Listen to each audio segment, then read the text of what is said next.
Maksudnya ini awal-awal ketika sekolah ngobrol kita sekolah juga tahu karena variasi tentang koalisi mayoritas ini apalagi memperkuat barisan dan itu saya lihat saya menduga kenapa PDIP itu menjadi menarik di ketika saya bertemu dan juga mendukung aktivasi di levelnya masyarakat partai-partai politik pendukung yang tidak ada yang bisa dijamin dan tidak ada yang bisa digaransi mereka akan selalu partai-partai itu belum pernah PKS mereka tidak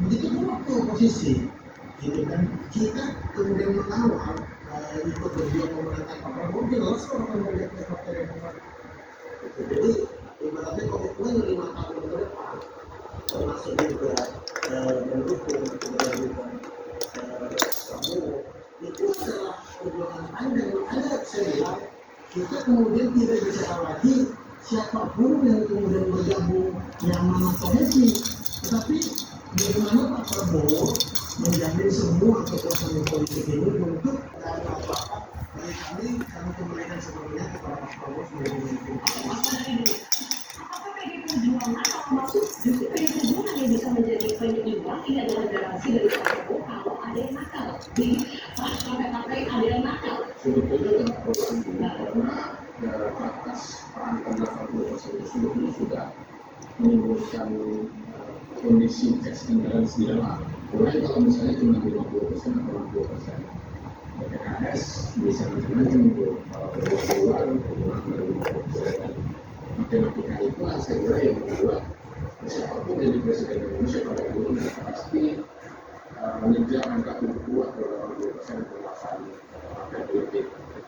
Jadi sebetulnya memang kalau bicara kebutuhan untuk meloloskan undang-undang, bicara angka 80% itu menjadi tidak cukup. Itu memang begini. Sekarang ini saya kira kita masuk pada situasi yang berbeda dari 10 tahun lalu, di mana kita punya ancaman yang konsisten ya. Karena ini menjadi faktor tidak lagi membutuhkan 100, 200, 500 tahun seperti sebelumnya. Dan kedua, perang dunia ketiga. Kalau perang dunia ketiga itu kan betul-betul satu itu menjadi penting karena pasti ada tindakan darurat yang dilakukan. Angka kedua itu pun sendiri pertumbuhan ekonomi 40% juga menunjukkan stabilitas politik yang luar biasa. Sehingga ya Polisi masih memiliki penyebab aktif marah.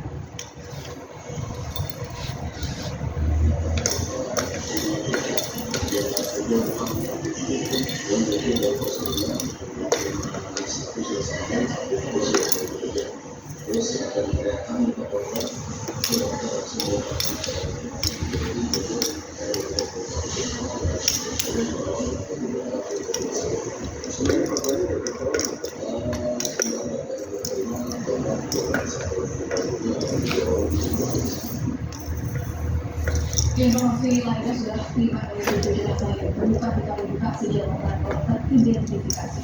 Seluruh jenazah itu kini telah diserahkan ke pihak keluarga. Karena Dr. Mudokas Rumah Sakit Polri yang Medi Purnama menyatakan 5 jenazah yang telah teridentifikasi dinyatakan cocok dengan data identifikasi melalui DNA, sidik jari, data gigi dan kiri medis. 5 jenazah tersebut berusia antara 15 hingga 20 tahun.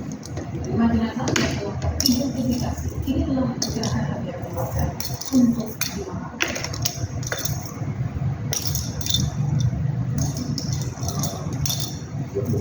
September 2005 tim menggunakan strategi identifikasi berdasarkan DNA, sidik jari, data gigi, kiri medis dan properti. Untuk penemuan 7 jenazah di Kalimantan sebanyak 17 polisi diperiksa perihal pembubaran massa yang diduga ditangkap.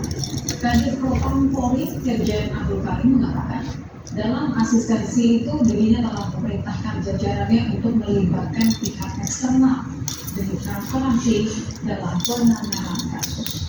Menurut Abdul Karim, apabila Asistensi bahwa dalam kasus ini harus melibatkan pihak eksternal supaya terbuka, transparan dan objektif.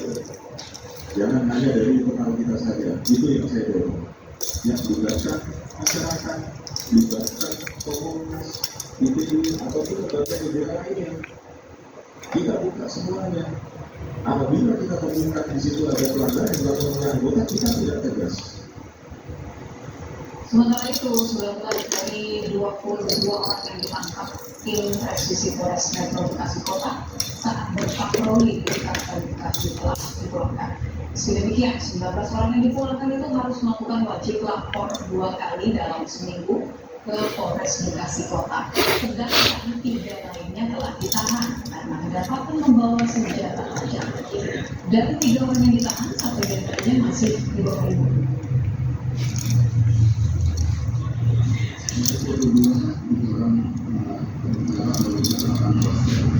Dan 19 kami investasi dan selanjutnya mereka akan membayar ke keluarga, tapi mencatatkan mereka melakukan wajiban untuk lapor ke Polres Bekasi Kota setiap 2 kali.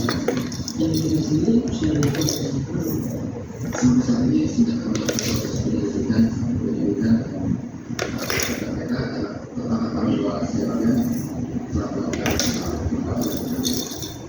Kita ke sorotan lain, saudara. Seorang anggota DPR di Provinsi Kepulauan Bangka Belitung yang baru dilantik pada Selasa lalu dilaporkan istrinya ke polisi dugaan kekerasan dalam rumah tangga. IS korban melaporkan suaminya Imam Budi yang baru saja dilantik sebagai anggota DPRD yang melaporkan suaminya atas dugaan penganiayaan yang membuat tubuh korban luka lebam. Menurut kuasa hukum korban, aksi KDRT ini bukan pertama kali terjadi. Kasus ini akan ditangani unit PPA Polresta Kota Pangkal Pinang, Kepulauan Bangka Belitung.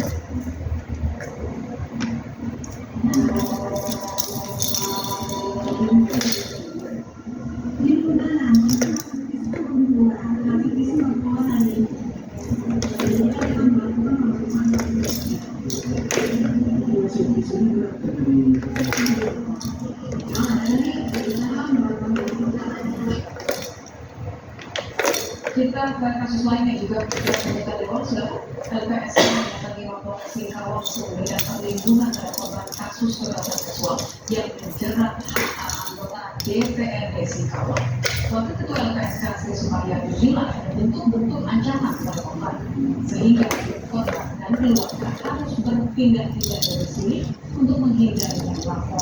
Sebelum bertemu polisi, LPSK juga telah bertemu LBH yang mendampingi korban sejak kasus ini bergulir untuk membuat penilaian apakah korban berpotensi untuk diberikan perlindungan.